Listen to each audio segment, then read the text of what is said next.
We're so excited to have Claire Laties Davis here. So welcome, Claire. Hi, how are you? Well, I am fine, and I'm delighted to be talking to you finally about 150. Why just stop at 100?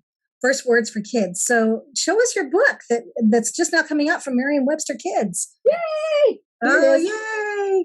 Boy, this is great. So tell me a little bit about your background and what you bring to this topic, because everybody's got 100 first words for kids.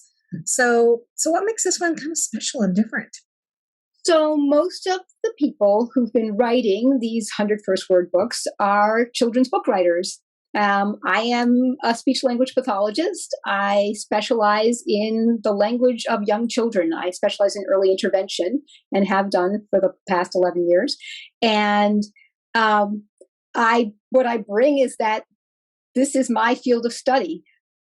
I work with parents to help their children talk if they're not talking yet. And I also have studied just general language acquisition by young children and sort of the order that goes in and how it comes about and how best to create an environment so that children learn language more easily. Well, that sounds amazing, wonderful. And I have to go back to look at the book again because I love the size of this book. It's a big size for a board book. Yeah, it's really fun. And it's sturdy. Really sturdy. Oh, yeah, it's a board book. Yeah. It's great. It's great for little kids. So show us the cast of characters. Okay, so here's our cast of characters. Goodness. Look at that real big on that here. I love the diversity. Yes. Lots of children from different ethnicities from around the world.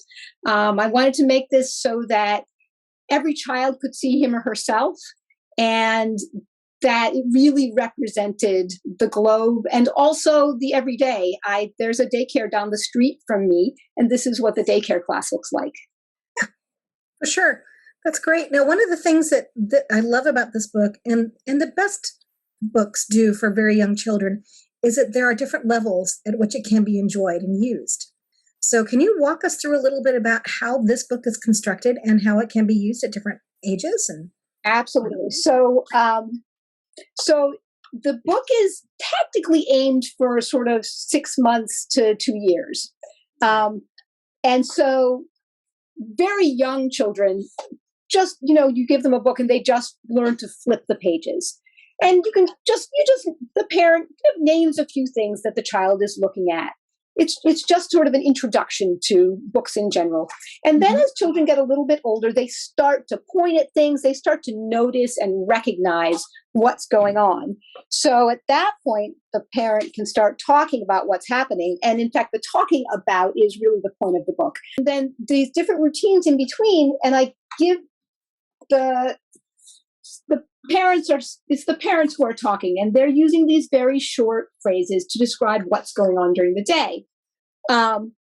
This is because we know that as parents talk about what's happening during the day, children learn language.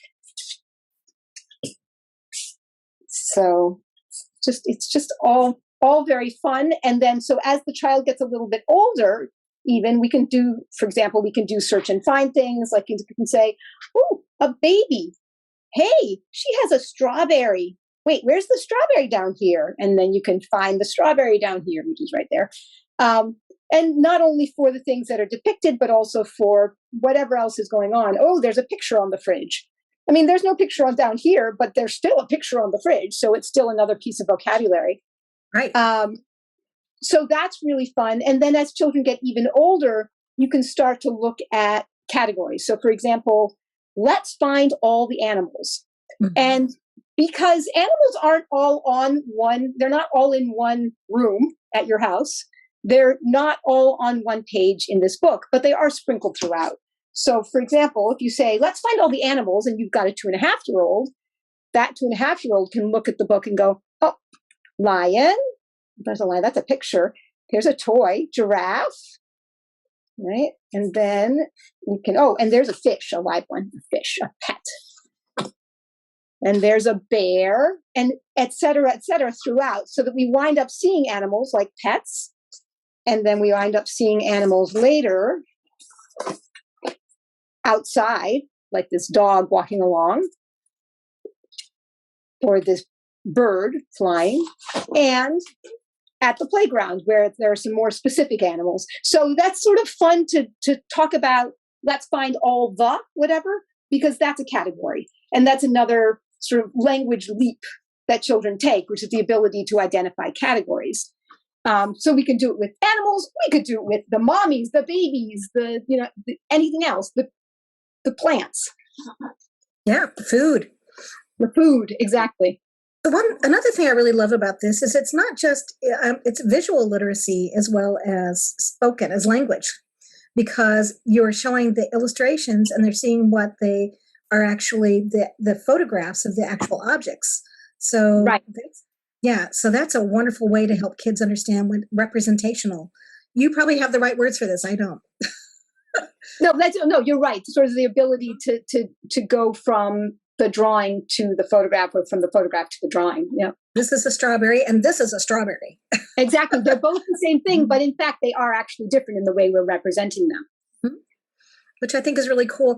And also, I'd love for you to speak to a little bit how the pictures are very universal, but at the same time, they're specific. So they're set all over the world. And it isn't hit you upside the head. It's not something that's mentioned. But now that we got you here, tell us about it. Right. So what we did is some of the pictures, especially more towards the end of the book there. So the pictures are set in specific places. So, for example, this picture is in Kenya, and this picture is in France. But the ones that actually, and this is India, but the ones that actually show, this is anywhere, that show really are a little more specific. This is Canada. I think it's actually might be Toronto. This is New Zealand. It's a park in New Zealand. Mm. This is very specific. This is the Basque area in Spain. And if you look it up, these houses are very, very specific to that place. I can't remember this one. Is this Peru? I believe this is Peru. Yeah, I think, yeah. That's amazing. So and then, yeah, exactly. And then this is somewhere tropical. Yes, this is more tropical.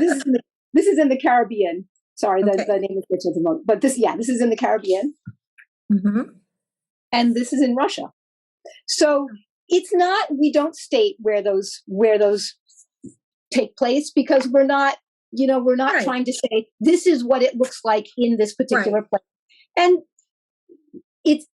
in fact, people sitting around the table having dinner obviously happens all over the world. So but it is fun to be able to put in a little bit of specificity. Sure. And I think it just speaks to how carefully thought through this book is. That everything that goes into this book is worked for its living to be there, which is, I think, kind of emblematic of what Merriam-Webster is known for.